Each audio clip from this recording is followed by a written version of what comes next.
Howdy everyone. Hold up.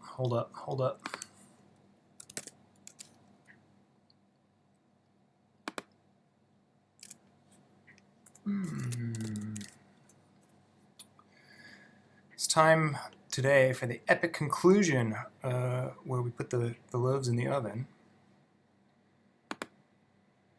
Let's see here. And if anyone is interested, hold up. You can stick around. I'm thinking about making some vegan kale pesto. I know, zero waste, no less.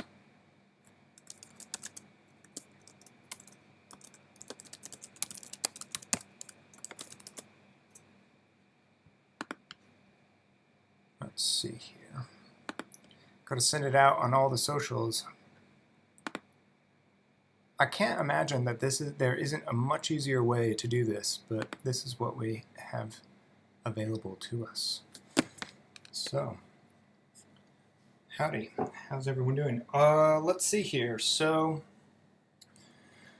we've been on a bit of a series with baking some rye bread, and today is the epic conclusion where we will put them in the oven. Let's see here. So right now they're in the refrigerator. Take them out.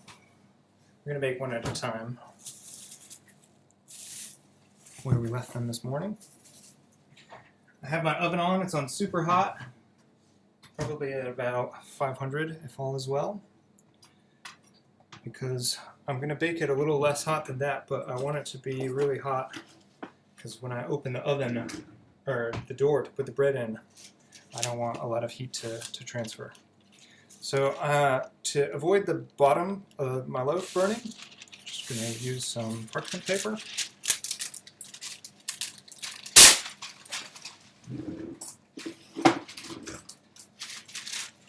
And as a little tip, I make it round by folding it into parts. Cutting.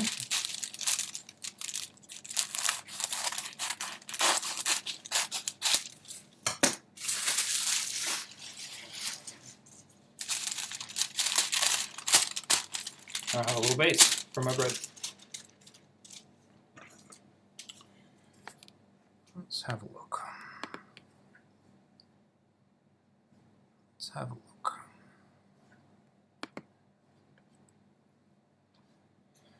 All right, so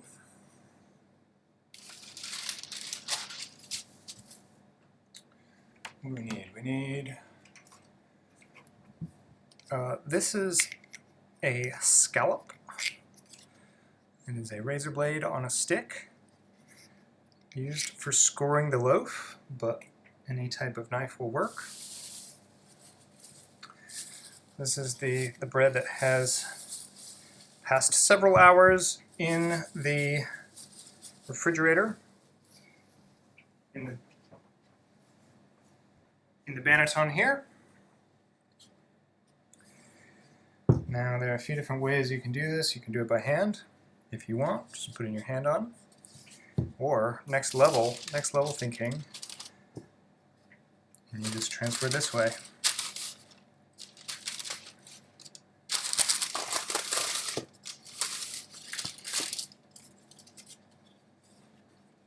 So you can see if you've done this, part of the beauty in a banneton is that you get a nice rounded pattern. There's a little too much rice flour. If in my last video I was saying sometimes that can happen, I'm just going to brush it off. Call that pretty good. So for many bakers,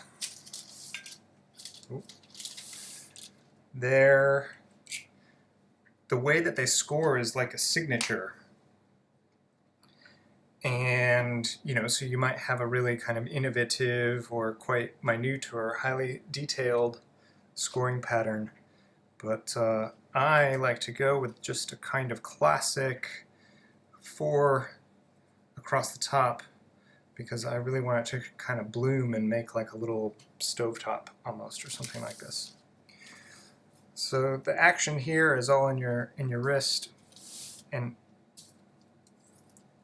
essentially we're just making cuts in the top of the bread.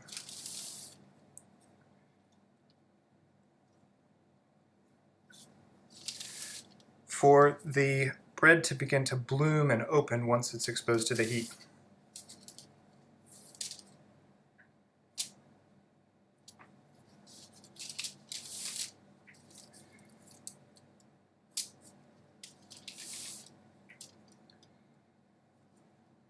Sometimes deeper is better, sometimes not, who knows.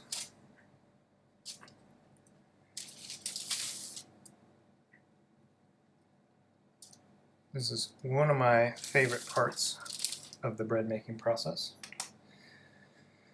And so, oh, have I done them all? No? Yes? No? Guess not.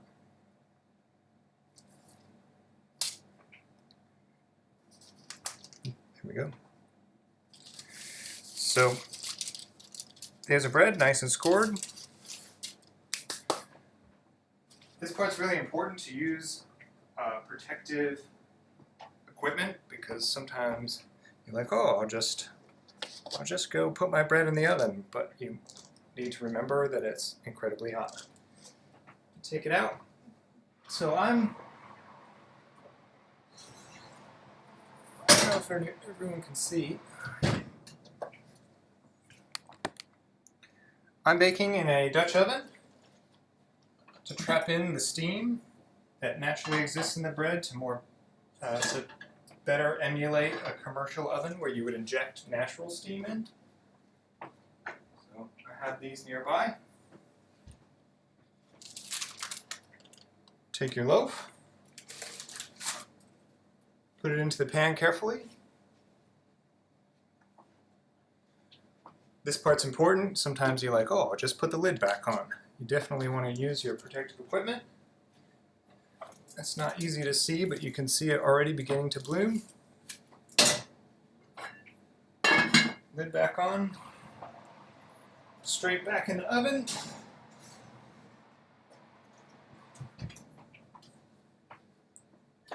Then I'm going to turn the heat down just a little because I want it to be baking at about 220 rather than 250, which it's at right now. I didn't do this last time, but I got to set a timer. Very important. Set a timer for 28 minutes. Somewhere between a half hour, sometimes a little less. You got to know your oven in this particular spot. So, let me see here. Just going to check in, see if everything's okay. Little Boof approving of this meme, copywritten content. I can't send that over. Anyway, so thanks for everyone tuning in. I recognize this is a little silly. I'll probably switch over to my main account, but I just thought I would finish the trilogy, the bread trilogy. And yeah, like I ultimately have a plan to make some zero waste vegan pesto. If anybody wants to stick around for that while we wait for the bread. There's not really... So like most of the reason I'm doing this hopefully is just to ease some of the tensions, ease everyone into working from home, or this sort of new world order that we find ourselves in. So yeah, I mean, I'll probably do some of this stuff more regularly, like my friends and family have been enjoying it, so I'll probably, as I say, switch over to my main account if everyone is interested at some point. But yeah, for now, we'll do some vegan zero waste kale pesto. And yeah, if people are really interested, I can teach everyone how to make a starter, and we can go through a lot more of the steps and whatnot. So, I mean, This is all extra, obviously, to any of the uni content that anyone has going on, but I'm aware that there are a lot of people at home at the moment that, I don't know, might be looking for something to do. Anyway, I gotta get my food processor.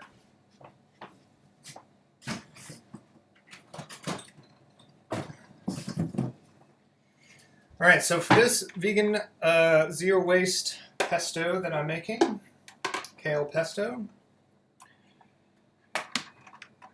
I'm mostly making do with what I happen to have around, because I don't have, for example, olive oil, so I'm going to make a do. If you, like, obviously pesto is going to taste a lot better with olive oil or some oil where you can taste the, you want to taste the taste of the oil. So let me see here, what do I need? Uh-oh, I need to do these dishes.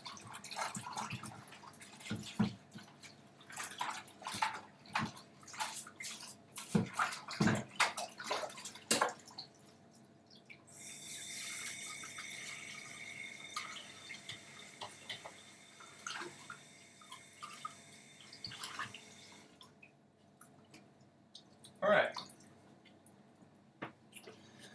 So I am following a recipe for this, or I'm basing my recipe off a recipe. And it's just like a kind of general pesto recipe. Mine happens to be in the Good Housekeeping Step-by-Step Vegetarian Cookbook.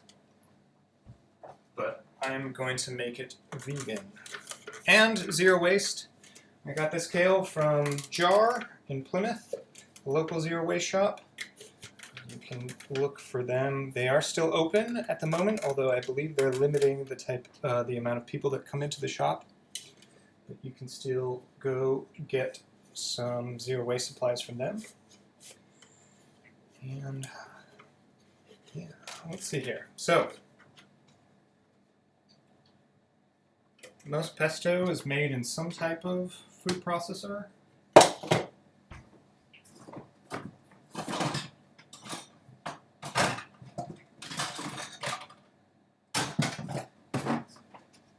This is tough, man. This is tough. I suppose that it pays off to be a bit more prepared than I am. Anyway, here we go. So I'm going to use a spiral blade. Move this over. Maybe I can move this over.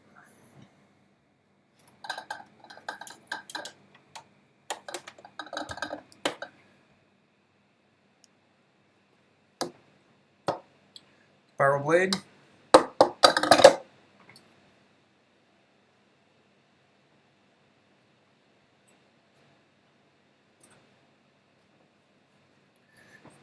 So I'm going to add the oil and garlic first, and I'm going to whiz it up to make it into a kind of base, like to infuse the garlic and oil at the very base of the pesto.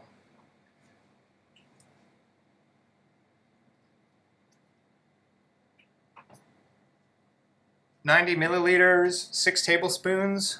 I am going to use some oil, a bunch, enough. You need it to be enough that it is the right consistency, but, as my dad would say, that is something he would measure. I'm just risking it. My recipe calls for 1 clove of garlic. I'm going to put in 3 because I love garlic. And then, this is probably going to be loud for everybody, so I might even mute it. Let's see here.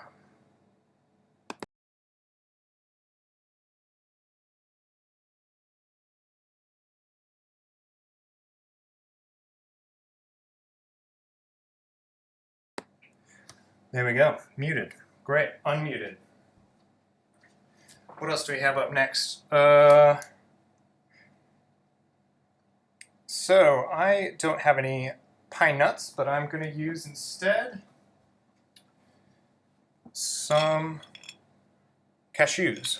I get my cashews zero waste from the Nutman in the market, who's great, has a stall. A little trick is to toast your nuts.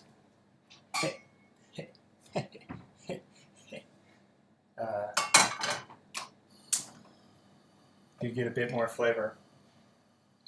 I'm not really measuring. These are how many I have before I have to go to the store, so I don't know what else I'll need them for, so I'm not going to use them all. And I'm eyeballing things based on this amount of kale, so it might take all of them. We'll see. The recipe calls for 25 grams. That's not very many.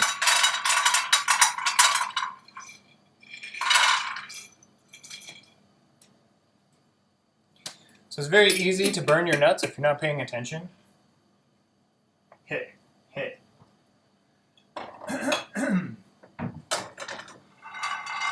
So sometimes I even take them off the flame.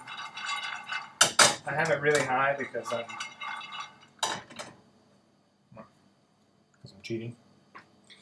Also going to add some stock to make up for the lack of kind of oil or other flavors.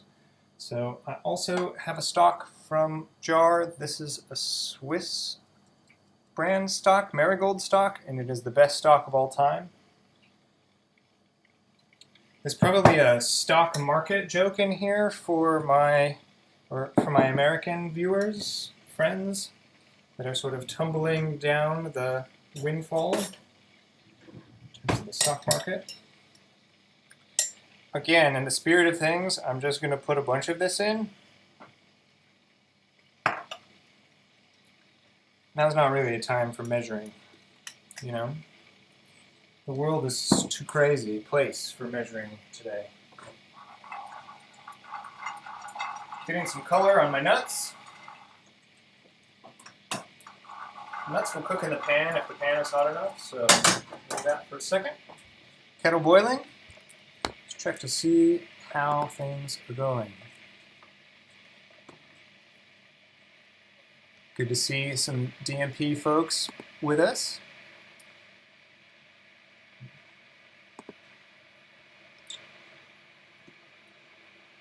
Did everyone have lectures with Chris today? How'd that go? Hopefully we're all trying to figure things out together.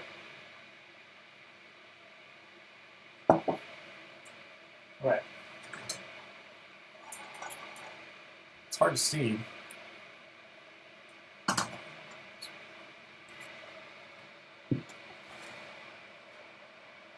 But you see a little bit of color on these?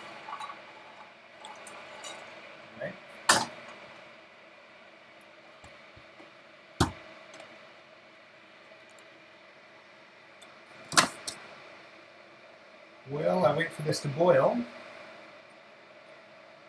Put the nuts in.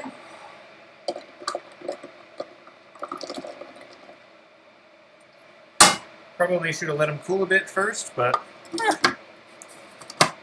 this isn't like a wait for things to cool stream. It's a already cool stream. My God, I hate myself even as the words come out of my mouth. All right, I'm gonna mute again.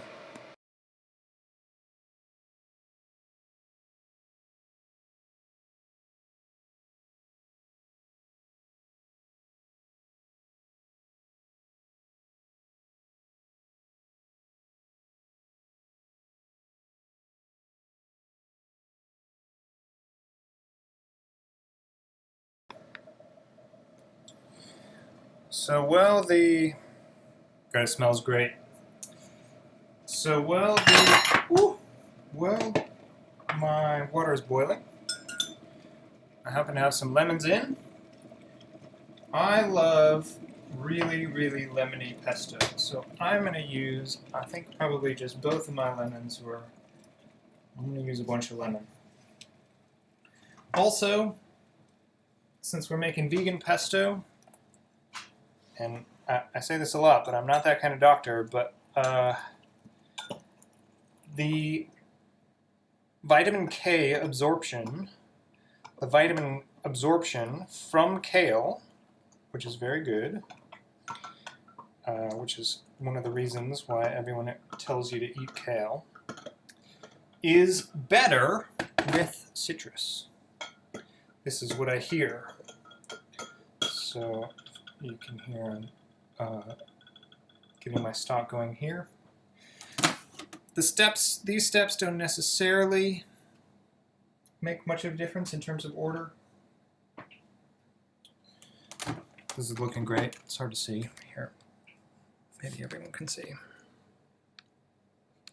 It's awkward using a webcam to try to do this. Keep the pips out. Squeeze all of this in here. Eat your heart out, Gordon Ramsay. Anyway, that's a joke. Just get some of these in here. The more liquid you have in, the easier it's going to be for your blades to blend. You get a bunch of citrus. Probably add the other two, but just right there.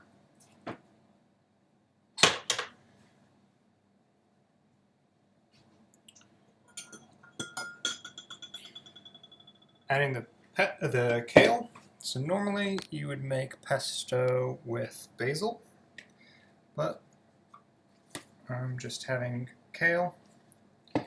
So kale has these massive stems. You can kind of see this.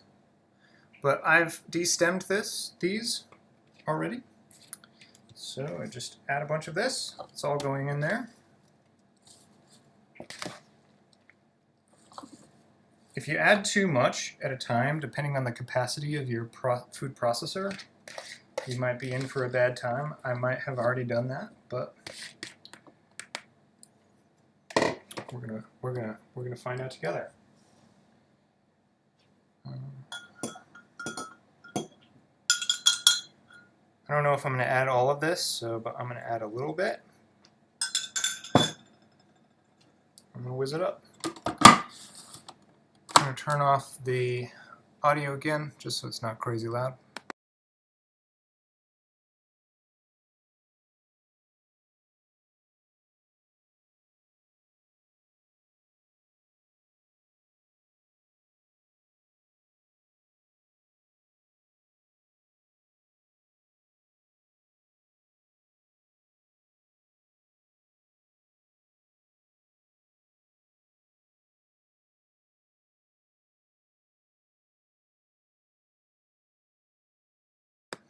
So I can see how, like, my texture here.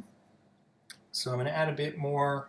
I'm going to add a bit more of everything, really. But one of the things I use to emulate instead of cheese and to make it vegan are sunflower seeds, and I like to leave them whole, or like I'm going to put them in and blend them, but I like to leave them coarse because then it kind of emulates the texture of cheese in a traditional pesto. I'm just going to add a bunch of these, probably all of them. Also zero waste. Save the jar for later. We need some more stock.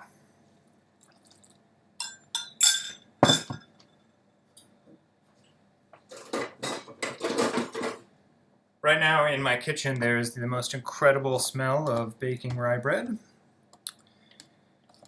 So I'm going to scrape this down. I can already tell that it's entirely possible I've added entirely too much garlic, which isn't necessarily a bad thing. I'm going to add the rest of these lemons. You could consider saving a lemon back to add fresh if you were serving it to, like, try to impress someone or friends and family, or just as a garnish. It's probably not how I'm going to do it. Let me just put it out, because I know that I love it to be tasty. I'll put everything in here.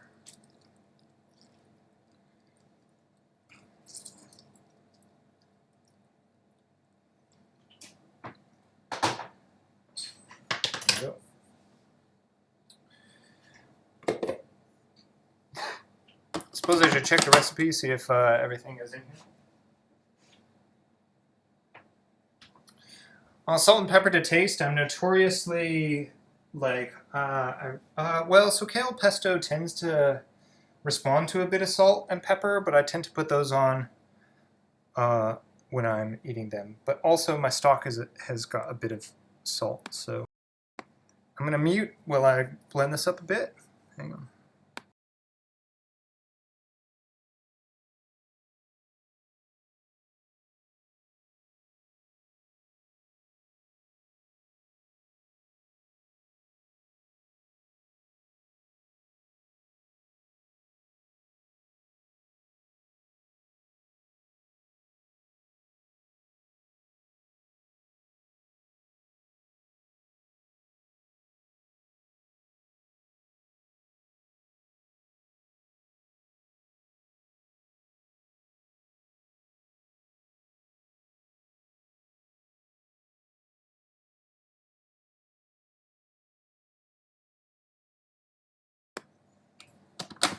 So if one were so inclined, one could add olives, bell peppers,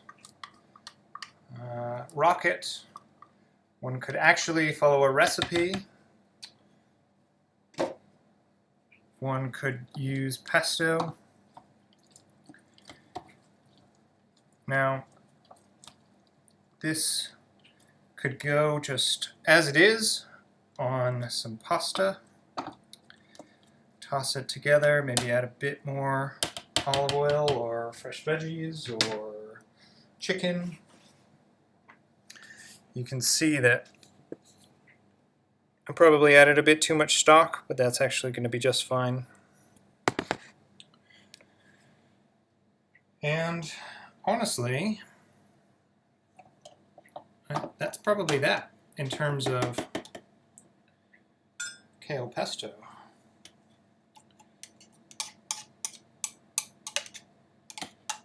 Mine's going to be really garlicky. That's okay.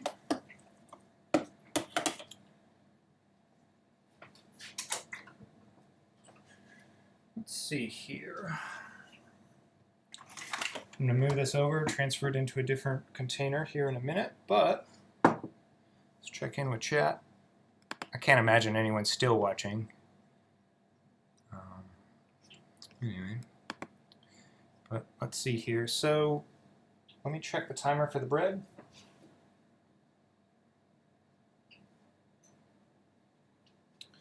Still 8 minutes to go on the bread, so I'm not going to show you what it all looks like, but I'll maybe post some pictures or something like that. Thanks for watching along with me. If people are interested, let me know, and I will do some other interesting projects about cooking, veganism, zero waste, whatever. Bread, can teach you all to make starters. We'll figure out some stuff. Anyway, thanks very much for watching, and I hope everyone's having a good day. See ya.